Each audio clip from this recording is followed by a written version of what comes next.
Assalamualaikum warahmatullahi wabarakatuh. Bismillahirrahmanirrahim. Alhamdulillahirabbil alamin. Allahumma shalli ala sayyidina Muhammad wa ala ali sayyidina Muhammad. Kembali bersama saya di Tanza 2415 channel di hari Jumat malam Sabtu tanggal 15 November tahun 2024. Ini masih eh terngiang-ngiang ya, bagaimana kita sudah menyaksikan pertandingan antara timnas Indonesia melawan Jepang.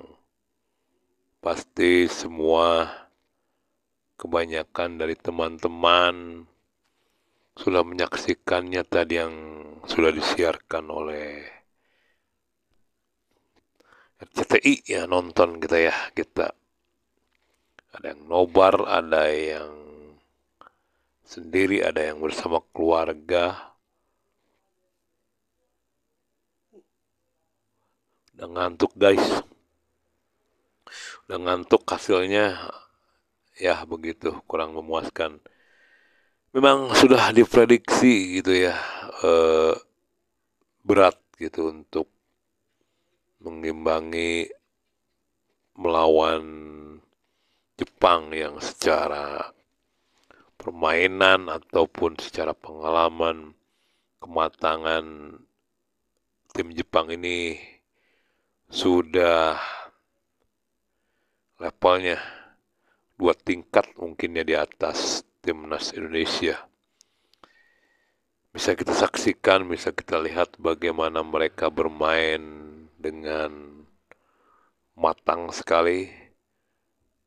Kolektivitas timnya benar-benar terlihat begitu efektif, aliran-aliran bolanya, umpan-umpannya, passing-passingnya, trupas-trupas, passing di antara 2-3 pemain, umpan terobosan, begitu lurus indah seperti kita lihat bagaimana para pemain di Liga Top Eropa diperagakan umpan-umpan terobosan oleh para pemain Jepang.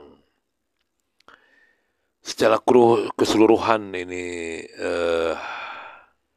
timnas Indonesia melawan Jepang ini kita analisa ya berdasarkan apa yang saya tonton ya. Mungkin teman-teman punya pendapat lain tentang pertandingan di malam hari ini. Kalau menurut saya yang saya tonton pertandingan antara Indonesia melawan Jepang, kalau timnas Indonesia di awal-awal cukup bagus itu permainannya dengan komposisi pemain yang the winning team, starting line up-nya itu ada, ya memang seperti itu harusnya. Waktu melawan Cina itu ada Tom Haye sebagai pemikir di tengah, dan perebut bolanya ada penyeimbang itu ada Choawon. Harusnya begitu dari kemarin-kemarin ya, jangan dipisahkan. Choawonnya ada, Tom Haye-nya nggak ada. Kemudian ada Kevin Dick, ini yang bermain memang cukup lugas, tapi mungkin pengen menunjukkan sampai akhirnya dia juga kena cedera. Kevin Perdong masih cukup bermain Spartan itu. Namun jika Ratnat Olatmangun tuh ya bisa memanfaatkan di menit-menit awal, karena sudah berhadapan dengan kiper Seon Suzuki apa ya, kiper Parma tuh yang punya keturunan Ghana juga. ini harusnya bisa dimanfaatkan oleh para Temanggung. Tapi begitulah kematangan finishing seorang pemain. Kita bisa lihat bagaimana akhirnya gagal berbuah gol. Tapi jika ini gol mungkin ceritanya bisa lain, bisa menambah kepercayaan diri dari timnas Indonesia. Kemudian ada peluang lagi itu yang umpan Kevin Dick, umpan soloran tuh, umpan tarik dari sisi kanan, dari sisi kiri pertahanan Jepang, namun bola terlalu jauh dari jangkauan Rafael Strike. Sebenarnya kalau di awal-awal pertandingan Indonesia melawan Jepang cukup berimbang, tapi untuk kali ini tetap pengalaman, mental, kepercayaan diri, non teknis yang menurut saya itu bisa yang menjadi pembeda antara timnas Indonesia dan timnas Jepang. Ini bisa kita lihat bagaimana fatalnya jika sebuah tim atau pemain yang melakukan kesalahan kecil saja di pertandingan krusial seperti pertandingan di malam hari ini akan berakibat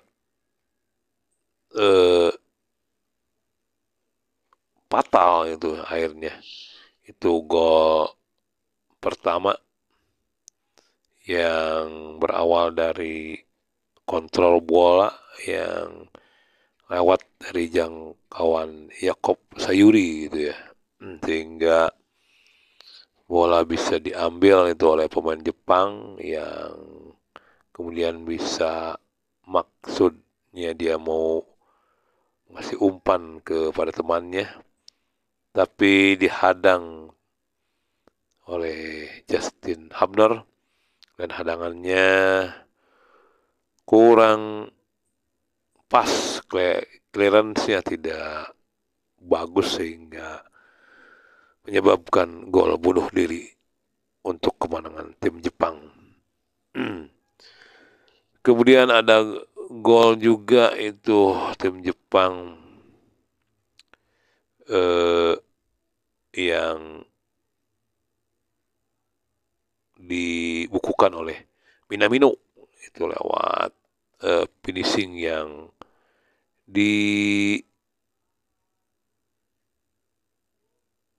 pertahanan Indonesia yang sebenarnya itu diapit oleh pemain Indonesia, tapi itulah kematangan seorang Minamino, pemain yang merumput di Eropa, dengan sekali sentuhan, sekali syuting gol ke pojok kiri. Dan gol yang ketiga itu kembali bagaimana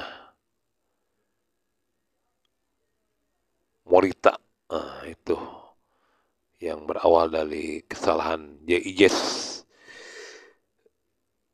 kesalahan dari kiper Martin Paes yang clearance-nya terlalu dekat sehingga bola diambil oleh pemain Jepang dan JIJS tidak bisa menghadang bola sehingga menjadikan gol yang ketiga dan gol yang keempat pun dibuat oleh Sugihara dari sudut yang sempit. Kita lihat bagaimana seorang atau tim Jepang ini sungguh sebuah tim yang matang secara fisik, mental, secara tim. bisa bekerja sama satu sama lain, saling mengisi sehingga aliran bolanya begitu efektif, tidak menguras banyak energi para pemain Jepang, sehingga sampai 90 menit pun mereka masih bisa segar bugar karena tidak banyak membawa bola. Mereka hanya cukup passing pergerakan tanpa bola. Pemainnya juga berdekatan, nggak jauh, sehingga untuk melakukan passing dekat itu sungguh mudah.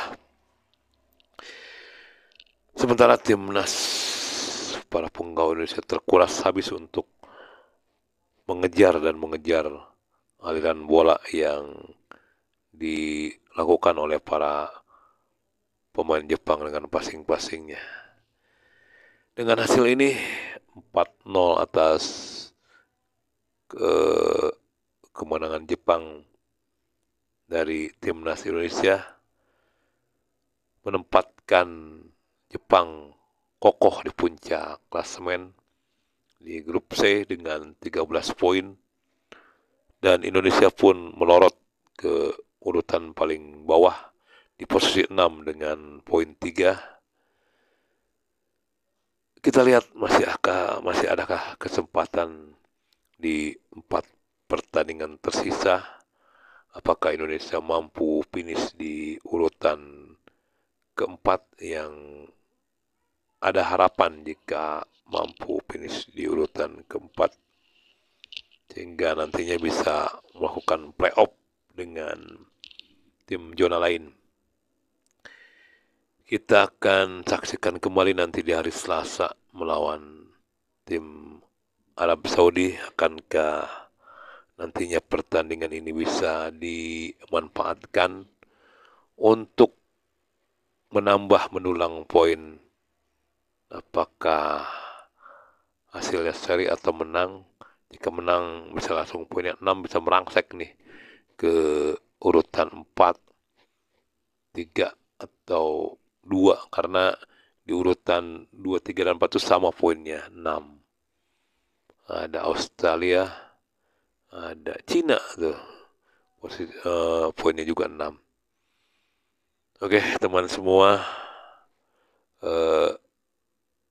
kita tetap menghargai para pemain timnas Indonesia yang sudah berjuang demi bangsa dan negara.